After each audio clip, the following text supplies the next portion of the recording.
Պարոն Հալովյան, ինչ իրավիճակ է, հա, Տավուշի մարզում, հաշվի առնելով, որ վերջին շրջանում կրակոցներ կան Սյունիքում, Գեղարքունիքում, չնայած ասում են ոչ թիրախային է, անկանոն, Տավուշում նման դեպքեր արձանագրվել են հակառակորդի կողմից հրադադարի խախտման։ Տավուշում նման դեպքեր եղել են մոտ 1 ամիս առաջ, հիմնականում Բերդի տարածաշրջանում, անկանոն կրակոցներ են եղել, ոչ ուղղորդված որևէ կետի վրա, հիմա հանգիստ վիճակ է, ավելացնելու բան չունի։ Իսկ սահմանազատման գործընթացից ինչ նորություններ կան։ Սահմանազատման գործընթացից իմ ունեցած տեղեկատվությամբ որևէ պրոցես չկա այս պահին եւ գտնում եմ, որ ճիշտը հարց ուղղելը սահմանազատման Պատճառների մասին տեղյակ չեք, թե ինչ պատճառով ընթացք չի ստանում, որովհետև կանոնակարգ էր հաստատվել, որ պետք է Տավուշից։ Ոչ, դա ինձ վերաբերող հարց չի, ուղղեցեք հարցը սահմանազատման սահմանագծման հանձնաժողովին։ Իսկ այն կետը, որը ֆիքսվել է, որտեղից որ պետք է սկսեն Տավուշի մարզում է, որևէ աշխատանք, ոչ մի բան։ Ոչ մի աշխատանք իմ տեղեկատվությամբ չի իրականացվել։ Իսկ իրանցի պատին չճաքեց։ Գիտեք, այնտեղ հիմնականում գիտեք, այդ process-ները իրականացվել են կարճ ժամանակահատվածում, որը պարզել իր հետևանքներ ունենալու էր եւ դա չեմ գտնում, որ շատ մեծ աղետ է վերականգնվող։ Դե չէ, դե որովհետեւ որպես բան էին, հա, ներկայացնում ձեռքբերում, հա, իրանցի պատը, որ ըստ էության Հայաստանի ու Ադրբեջանի բաժանումն էր ու խորհրդանշական էր, այդ խորհրդանշական պատը։ Իրանցի պատը ժողովուրդ ջան 130 մետր, եթե ես չեմ սխալվում, 130 մետր պատը ավելի շատ ժողովրդի պահանջով է եղել եւ ինքը ավելի շատ հոգեբանական խնդիր է լուծել։ Մենք գիտենք, այնտեղ խնդիր չկա, աշխատանքները իրականացվել են կարճ ժամանակահատվածում, այնտեղ հիմնականում լիցքարված մեծ ծավալի հողային աշխատանք է իրականացվել, այդ պատճառով այսօր ունենք դա, որը որ իմ լուծվող հարց է։ Դուք եք կարծում, որ ամենաանվտանգ հատվածն է այդ սահմանազատված հատվածը։ Միանշանակ։ Եվ փառատվեցին բնակիչների այն մտահոգությունները կապված սահմանազատման սահմանագծման այդ աշխատանքների հետ, որ առաջին օրերին էր տիրում։ Համենայն դեպս դուք ինքներդ դրականատեսն եք, որ որևէ process չկա 2024 թվականին սկսված սահմանազատման process-ի սկզբից իհարկե կար որոշակի անհանգստություն, որը նաև ուղղորդված էր մեր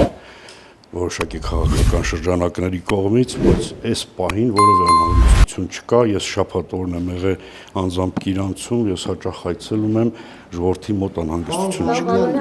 Ժողովուրդ ջան, խնդրում եմ հերթով հարցեր։ Իշխանությունները գիտենք չեն կարող բնականաբար չանդրադառնալ եկեղեցի իշխանություն հարաբերություններին, Նիկոլ Փաշինյանը մտադիր է, այսպես ասած, հեռացնել կաթողիկոսին, ինչպես ինքն ասում, ազատել Բեհարանը ու այդ նպատակով հոգևոր խորհուրդ է ձևավորել, այդ ձեր տեսակետը։ Ինձ թվում է հենց ձեր հարցադրումը սխալ է, որովհետև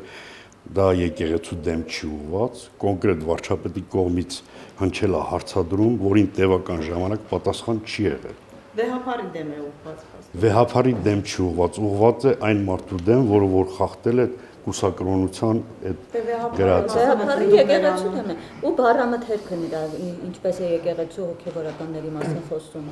Ժողովուրդ ջան, այդ եկեղեցու հոգևորականները, որ իրենց թույլ են տալի ամեն ինչում խառնվեն, դա թույլատրելի է, երկրի վարչապետին թույլատրելի չի, դուք ոնց եք կարծում։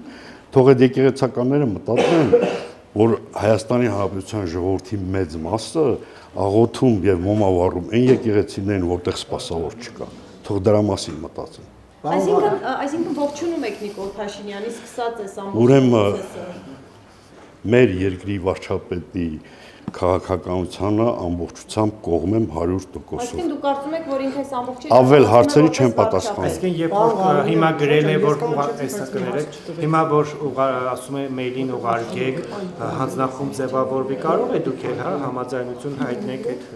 քաստինգին մասնակցել։ Այդ հարցին չեմ պատասխան։ Խնդրեմ ձեր հարց։ Ինչու չեք պատասխանում։ Ցանկություն չունեմ։ Պարոն Ղալունյանը, Կիրանցում արդյոք բոլոր բնակիչները փոխհատուցում ստացան, թե ոչ, որովհետև կային բնակիչներ, որոնք չէին ցանկանում ստանալ այդ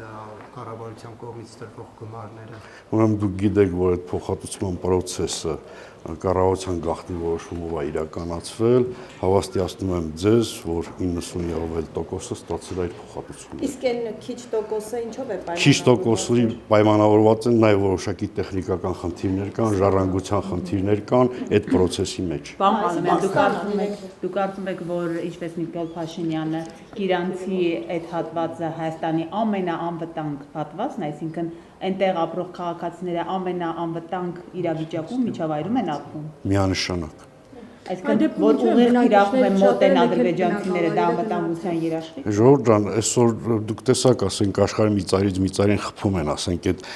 տարածությունն է խնդիրը, ես չեմ հասկանում։ Ես չեմ կարծում, որ դուք տենց եք մտածում, ուղղակի հարցա տալիս եք։ Նման բան չկա, ուրեմն ես ձեզ հավաստիացնում եմ, Կիրանց գյուղից ոչ մի բան դուրս չի եկել։ Կիրանց գյուղում այսօր 16 միլիոն սահմանամերձ բնակարանության ծրագրով 55 նոր բնակարան է կառուցվում, բնակելի տուն։ Միայն Կիրանց։ Այո։ 55 ճիշտ է։ 55։ Պարոն Ղալամյան, եւ կխնդրեմ ասեք ձեր մարզում կան կիսաքանդ եկեղեցիներ, որոնք անխնամ են եւ եկեղեցականներ օրինակ չեն գալիս, չեն հետեւում եւ որևէ ձևով չեն աջակցում, որ դա վերակառուցվի։ Միանշանակ կան, բայց այսօր ԿԳՄՍ-ի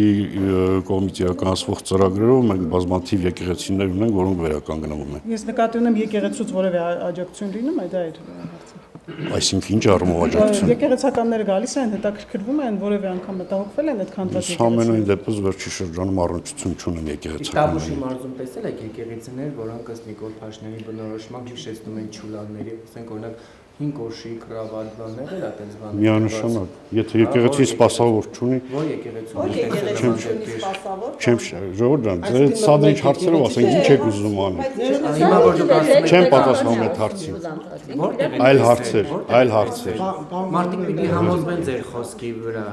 Վերջացրեցիք։ Չէ, չպատասխանեց։ Ես ասած չեմ պատասխանում այդ հարցին։ Չեք տեսել, թե տեսել եք։ Տեսել եք։ Ասեք, Այսինքն պարոն Ղալամյան ներողություն, տեսել եք, չեք ասում։ Կառավարության վերջին նիստում խոսում էր, որ Տավուշի մարզի Իջևան թե Դիլիջան քաղաքում մանկապարտեզը, որ